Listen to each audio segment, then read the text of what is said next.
Arrivé ce lundi matin avec une cargaison d'aide humanitaire de l'Union européenne, le commissaire européen de gestion des crises, le ministre français des Affaires étrangères, ainsi que son collègue de la Belgique, ont été reçus par le président de la République, Félix Antoine Tshisekedi Tshilombo, à la Cité de l'Union africaine.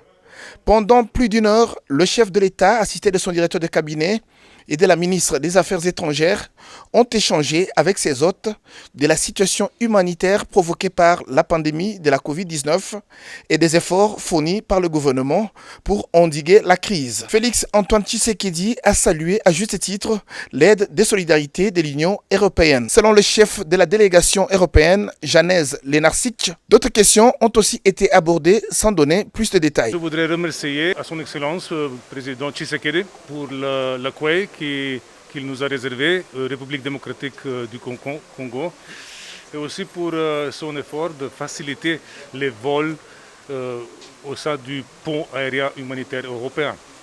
Pourquoi la République démocratique du Congo? Il y a plusieurs raisons, parmi eux les suivants. Premièrement, la situation humanitaire dans le pays est préoccupante.